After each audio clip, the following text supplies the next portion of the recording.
Hey, what's up, guys? Dustin here with the Dustin LeBleu CEO podcast and the Insane Labz podcast, and I'm joined by Austin, as usual.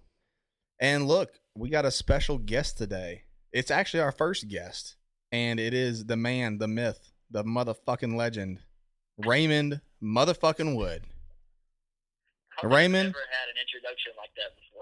yeah. I feel like you should come out to like WWE, man, like The Rock. No, You're like, I should be taking off a ski mask right now. To the ring. we like to keep it real professional here, Ray. Right. So, yeah, definitely no cuss words at all. So Ray is the director. He's a business partner of mine in Darkwood Pictures. It's a production company we own.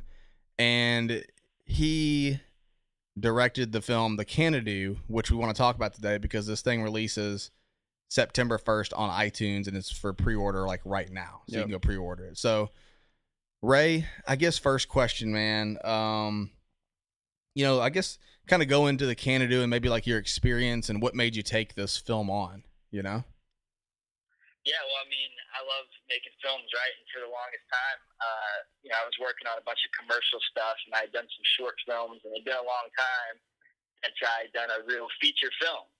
And so when the opportunity came, I was like, yeah, this is it. I'm ready. It's time. Let's do this, And I wanted to really jump into it head first. And it seemed like, a really good idea. So we sort of like built it off of your idea of, these guys, these young, like early 20-something kids get this email and they think that they've been accepted to this reality show, this survival show, very much like, Naked and Afraid or whatever, like these survival shows are. And then they get out there and come to realize as they start getting picked off one by one that it's not actually a reality show, that they're kind of being hunted by something. We don't really know what it is, but it's something. And that was the idea that I really liked, and I thought that we could do a lot of fun stuff with, taking these reality star wannabe characters and putting them in a situation where they're basically running for their lives and they don't really know how to act, how to respond. So yeah, that's that idea. I mean, drew me to it right away. So hell yeah, man. Hell yeah. So I mean, like obviously, I was kind of, I didn't get to come down there to set, which. I regretfully have to say that. I wish I could have been down there. But from what I understand, the set life was pretty crazy. And I mean, dude, you've got to tell everybody what the experience was like. And like, how many days of sleep did you guys lose? Well, we shot for our initial shoot was 13 days. So I think we stayed up for about 13 days straight, it seemed like.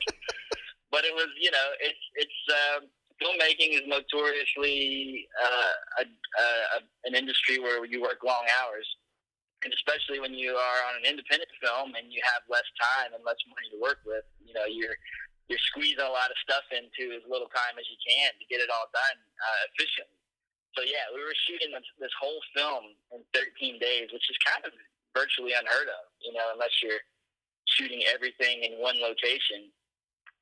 Which we kind of were because we were shooting in the woods. But that's what it was. It was 13 days of shooting out in the cold woods in suburbs of Atlanta and, trying to get through, like 13, 14 pages of a script a day and just busting our ass and getting it done. And we did.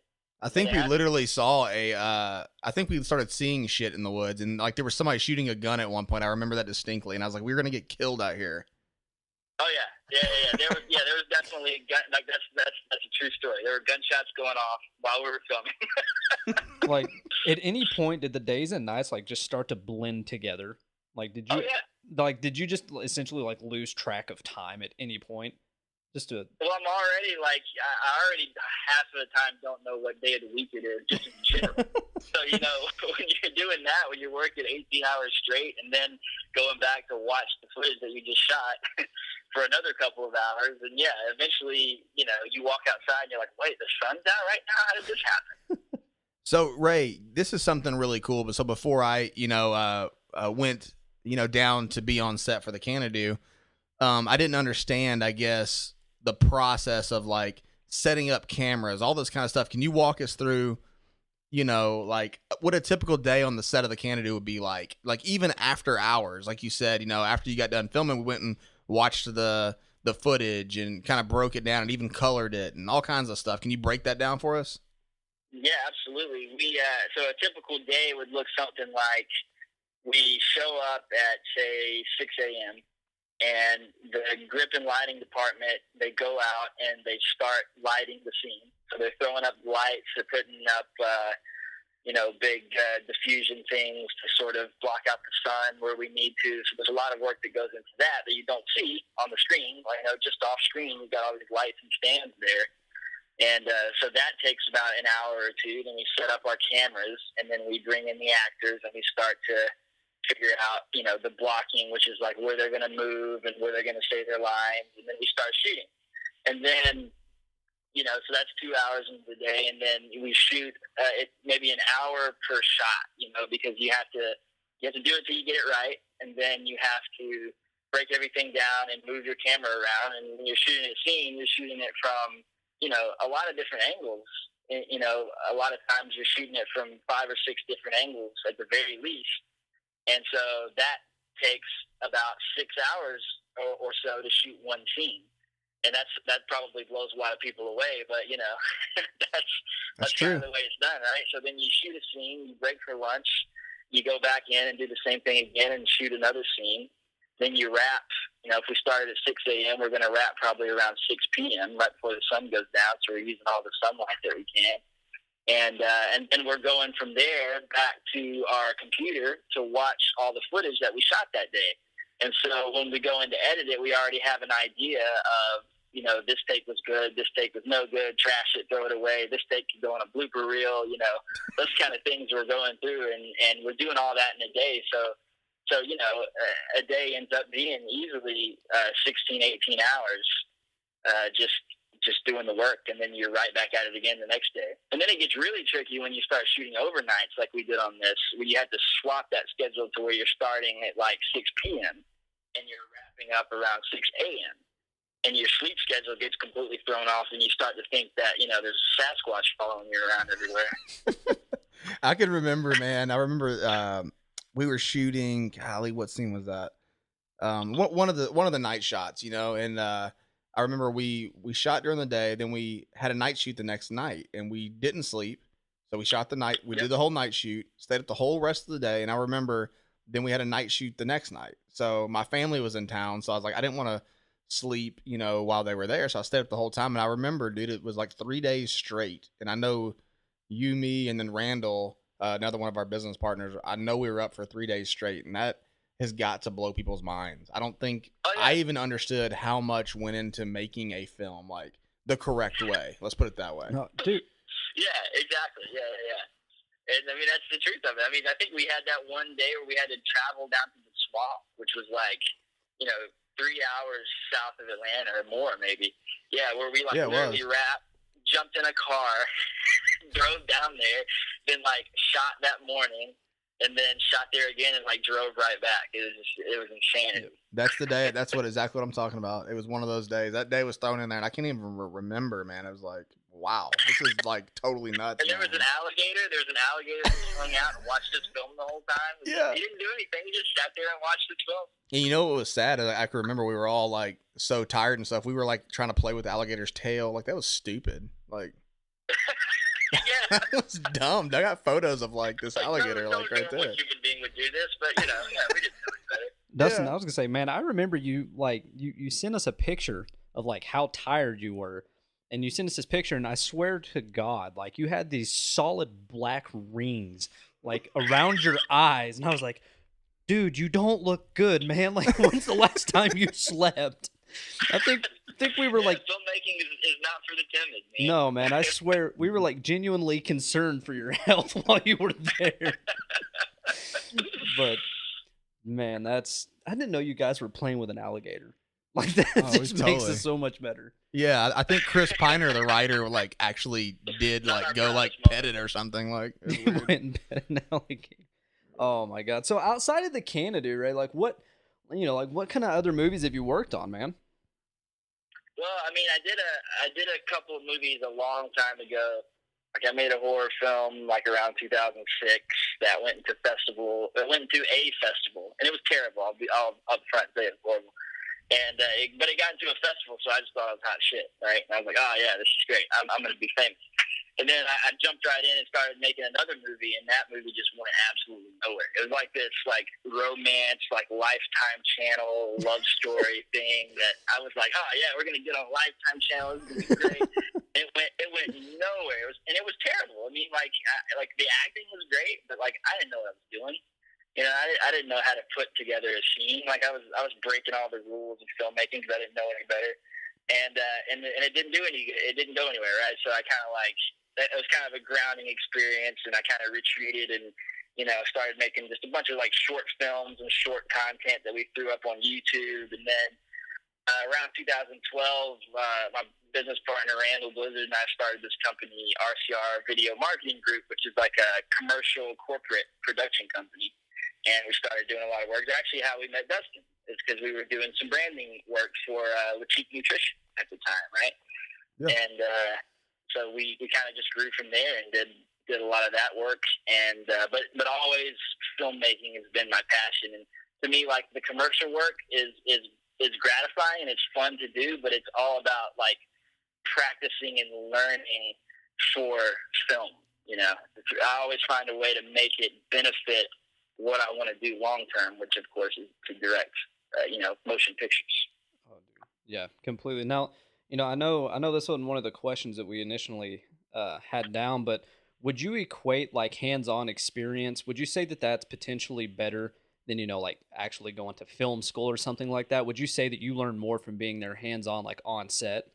Because this is something, Ray, that we talk about a lot, dude. It's like failing is the best for learning, Yes, absolutely. Failing, you learn so much, dude.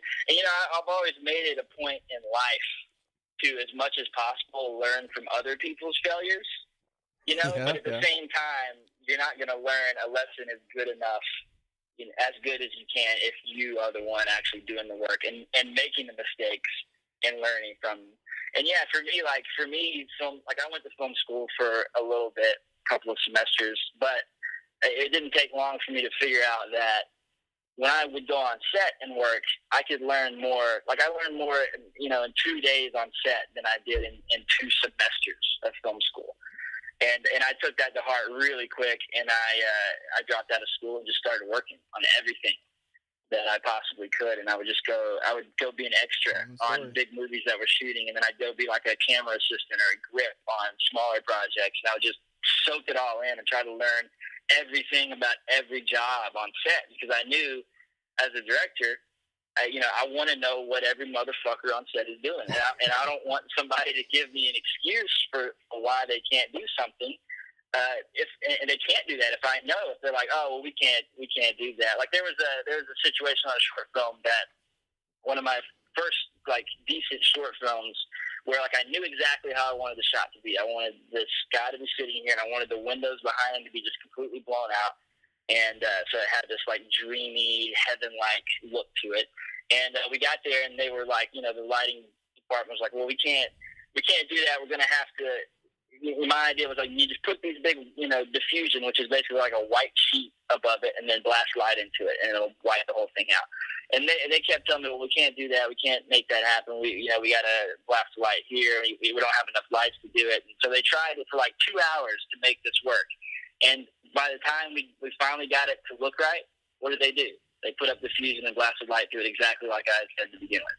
So that was kind of like this moment where I'm like, yeah, I'm not going to be victimized by other people's either like lack of experience or just lack of work ethic. I want to know how to accomplish everything so that I can sort of lay the blueprints for like, this is how we're going to do it. And, I know that it can be done. So there's no excuse for why it's not going to get done. I think that's ultimately why we're business partners on the film side of things, because you have that mentality. It's like I can't stand it when somebody says, well, I went to school for this, but then they're lazy as fuck. Like, I don't care. Yeah. I mean, the only thing that you gain that I've seen that people gain from going to school, which, not to trivialize it, but it's like the only thing that you can like really gain is your contacts. Okay. the friendships that you make that lead to business later on.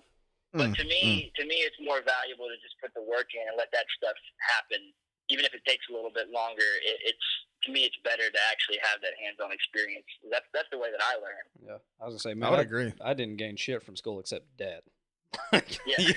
That is all I gained. That's the case with most people. Yeah, they're just drowning in debt, and they're just they're still working like an entry-level job 5 years down the road. And it's like, I think it takes a lot more work, and it might take a little bit longer to get your foot in the door. But at the end of the day, it pays off a lot more to just go out there and do it. Unless you're like a doctor. I don't want you to just start chopping people open. Oh, dude, come on! I've played that. What is that surgeon game? Where it like buzzes when it hits. Operation. I mean, come on, dude! I played Operation before. Yeah, exactly. Yeah, I learned everything I need to know from Operation. Hey, here's something, man. I think so. With talking about the Canadoo, which launches September 1st, you got to go out and check it out on iTunes. With that being said, man, there was so much post-production that I know like a lot of our guys did here in Arkansas, but you did a lot hands-on yourself. Dude, go over some of that stuff and like I don't think people understand, whenever a movie's being made, like how much goes into post. So after the movie's shot, how much goes into that? A lot, because we spent a year and a half, the better part of probably 2 years, honestly, handling the post-production, the editing, and the visual effects of the movie. And it's kind of this thing where we went into it a little bit unconventionally with the way we shot it, because like I said, we had 13 days to shoot, and that means we don't get 20 takes of every scene. We get like 2 or 3 takes. So we have to get it right. So what I really wanted to do when we were shooting, while we had the crew there, and while we're paying to be out here to shoot, we're paying the people out there, I wanted to just focus on getting the acting right, the performances right. And then because I knew that things like the framing of the shot, and the movement of the camera, things like that is stuff that I could feasibly fix in editing. And it would take a lot of work, but that's work that that you guys are doing there, that I'm doing here, that we're not having to dish out money for a crew and a location and equipment and stuff. We can just hunker down and put that work in ourselves. Right. And so that's what a lot of that work was. It was just like picking the shots, picking the cuts that had the best performances and the way that it cut together the best, and then going in and we shot the movie in 5K, but we were only going to finish in 4K, so we had this sort of like window of the frame that we were using, and that allowed us to go in and really like lock that. Like a lot of the shots might be moving a little bit to sort of follow the action, and we go in and like lock it down and make it look really smooth and professional, and we go in and really smooth out the camera movements so they weren't really shaky for the most part. And we go in and like if a performance didn't line up just right, we would like chop out that character, in the shot and replace it with another performance from another shot. So just all this kind of crazy ass, like, invisible stuff that you would never know watching the movie, that we intentionally knew that we were going to do in editing, because we knew that that's where we could really like dig our teeth in and do it without having to like just hemorrhage money, because if we waited to get that stuff right on set, we'd be shooting one shot for 4 hours. Yeah, and people don't understand how. Oh, sorry to cut you off, Ray. People don't understand like the cameras that we use. We use Red. I mean, with the lenses and everything, you're talking $200,000 for cameras. Yeah, exactly. And that stuff's expensive. And you're out there, and it's not to get a shot right. It's not just the acting. It's the camera guys that land on this specific frame, and the boom guy has to hold it just off frame. He can't let the microphone like dip into the frame. We can't see the light in the frame. Like it's got to land on the person's face just right. So there's so much that goes into getting even just one shot right, that what we tried to do was free up a lot of that pressure on set, knowing that we were just gonna bust our asses in post-production to fix all of that stuff. And people hate, it's a term that people say in filmmaking all the time, fix it in post. Oh, we'll just fix it in post.